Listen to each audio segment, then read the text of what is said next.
देश की बेटी निर्भया से भी ज्यादा हैवानियत वाला काम अशोक गहलोत ने राजस्थान में रोज करवाया है। उसमें से एक नाबालिग बेटी मेरे पास आकर के यह बताती है कि किस प्रकार उसको नंगा करके उसके प्राइवेट पार्ट में डंडा डाल दिया गया, और वो बेटी चाहती है कि वो सारे तथ्य और सारे सबूत आप भी देखें और आप भी जानें। यह मामला उसी अश्लील सीडी और ईडी से संबंधित है जिसका शोर मच रहा है, जिसके बारे में राजस्थान में हर आदमी पूछ रहा है हुआ क्या था। अशोक गहलोत के सबसे ज्यादा विश्वास पात्र, जिसको प्रियंका गांधी घर जाकर टिकट देकर आई थी, बाड़मेर के कांग्रेस विधायक मेवाराम जैन ने कई नाबालिग बच्चियों के साथ यह कुकर्म या गलत काम किया था। इसमें यह तथ्य भी आपके सामने आएगा कि एक बाड़मेर का पत्रकार सबल सिंह भाटी वर्षों से बिस्तर से इसलिए नहीं उठ पाया है क्योंकि मेवाराम जैन एमएलए ने उसके पैर तुड़वा दिए। पैर तुड़वाने के इस मामले को ऐसा उदाहरण बताया जिसको मेवाराम जैन हर एक आदमी को बताता भी है। एमएलए मेवाराम जैन पुलिस के वर्दीधारी लोगों के साथ जाकर नाबालिग बच्ची के साथ गलत काम करता है, उसको धमकाता है, और उसके अलावा अनुसूचित जनजाति की 2 बेटियां जिसकी उम्र 10-12 साल है उनके साथ भी गलत काम करता है। जब ये नाबालिग बेटियां अपनी आवाज उठाने के लिए एक अनुसूचित जाति के सहयोगी को तैयार करती है जो विकलांग होता है, वह इन बेटियों की जब बात उठाता है, शोर मचता है। शोर मचने पर अशोक गहलोत अपने 2 दरिंदे पहरेदारों की ड्यूटी लगाता है कि इस नाबालिग बच्ची का दमन करो, इसके साथ वो करो कि यह केस कराने की हिम्मत नहीं जुटा सके, नहीं किसी और में इस बात की हिम्मत जगे कि वह किसी नाबालिग अनुसूचित जनजाति की बेटियों के लिए खड़ा हो सके। दरिंदे पहरेदार के रूप में जोधपुर पुलिस का कमिश्नर रविदत्त गौड़ इस बात का ठेका लेता है कि नाबालिग बच्ची का न तो मुकदमा दर्ज करूंगा और साथ में मेवाराम जैन को बचाने के लिए वो सारी सीडी से संबंधित समस्त सबूत नष्ट भी कर दूंगा। मामला जोधपुर का होते हुए बाड़मेर का दूसरा दरिंदा पहरेदार एसपी दीपक भार्गव कहता है कि मैं बाड़मेर में लाकर उनको कूट पीट करके सारे सबूत नष्ट करवा दूंगा। क्या अशोक गहलोत की इच्छा के बिना 100 पुलिसकर्मी सादी वर्दी में गुंडों के साथ जाकर के उन नाबालिग बच्चियों को और उनकी मदद करने वाले अनुसूचित जाति के विकलांग व्यक्ति को उठा करके जोधपुर के एक तस्कर के फार्म हाउस पर ले जाते हैं जहां पर एक भी महिला पुलिसकर्मी नहीं थी। वो फार्म हाउस किसी पुलिस थाने की जगह नहीं थी, पुलिस चौकी नहीं थी, पुलिस का ऑफिस नहीं था।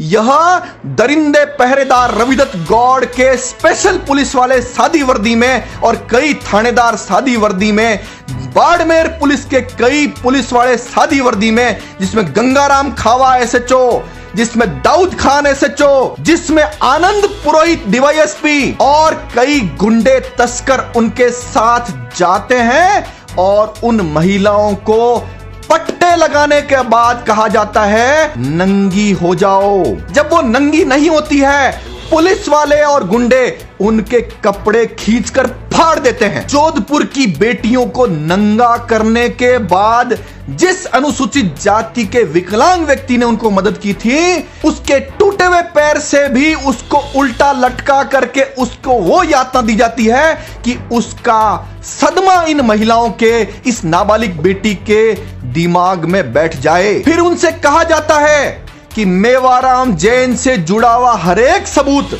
हमको दो। इस बात के लिए उनको बंदूकों से डराया जाता है और उनके प्राइवेट पार्ट में डंडा डाल दिया जाता है। नंगा किया। किसने नंगा किया तुमको? वहाँ पे जो पुलिस वाले थे, डंडा डाला हम लोगों के। लाल मिर्च लाई जाती है और उनको कहा जाता है इसी फार्म हाउस में तुम्हारे ये मिर्ची डाल देंगे और तुम्हारा एनकाउंटर करके खत्म कर देंगे अगर तुमने वह अश्लील वीडियो नहीं दिया तो। मामला जोधपुर का था। 100 पुलिसकर्मी, सादी वर्दी, कोई महिला नहीं। उसके बाद दूसरा दरिंदा पहरेदार दीपक भार्गव, जिसके खिलाफ 9 से ज्यादा एफआईआर दर्ज है, तो यही धंधे करते करते अशोक गहलोत का खास बना था। उन महिलाओं को और उस विकलांग व्यक्ति को बाड़मेर में ले जा करके बंद कर देते हैं। बाड़मेर का एक वकील जो इनको लीगल मदद कर रहा था, उसको भी यातना दे करके बंद कर दिया जाता है। वकील के परिवारजन राजस्थान में बार काउंसिल जो बनी हुई है, वहां जाकर निवेदन करते हैं वकील के साथ अन्याय हो रहा है। लेकिन अशोक गहलोत से हर महीने 1 करोड़ रुपया लेने वाले व्यक्ति MS सिंघवी जो बार काउंसिल ऑफ राजस्थान का मेंबर है, घनश्याम सिंह राठौड़ जो बार काउंसिल का मेंबर है, सुनील बेनीवाल जो बार काउंसिल ऑफ राजस्थान का चेयरमैन था, चिरंजी लाल सैनी अशोक गहलोत का सबसे वफादार, और नवरंग लाल चौधरी सहित कई बार काउंसिल के लोग उस वकील के साथ नहीं खड़े होने के लिए पूरी बार काउंसिल पर दबाव बनाते हैं और वकील समुदाय को भी कहते हैं कि इस वकील के साथ मत खड़े होइए। भला हो ईडी का, जिसके कारण से ये सारे तथ्य हमारे सामने आ पा रहे हैं। दरिंदे पहरेदार रविदत्त गौड़ की भूमिका देखो, जो अशोक गहलोत द्वारा मलाईदार पद पर जोधपुर कमिश्नर रहते हुए क्या क्या धंधे करता है। नाबालिग बच्ची के साथ जो घटना हुई, उसकी शिकायत रविदत्त गौड़ के पास जैसे ही पहुंची, उसने मेवाराम जैन को और अशोक गहलोत तक पहुंचा दी।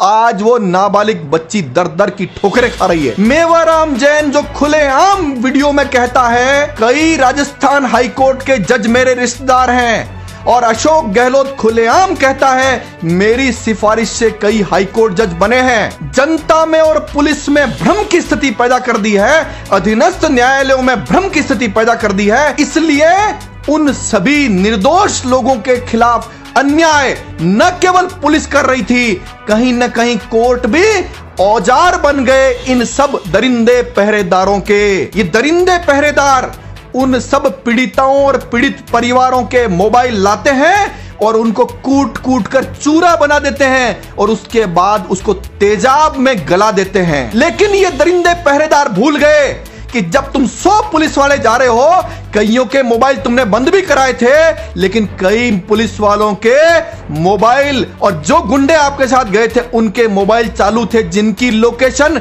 उस तस्कर के फार्म हाउस पर आएगी। कांग्रेस विधायक मेवाराम जैन और उसके साथी राम स्वरूप आचार्य ने नाबालिग बच्ची के साथ कैसे दरिंदगी की, जब ये सीडी, सीबीआई, ईडी या न्यायालय देखेगा तब उसके सामने सारे तथ्य आएंगे।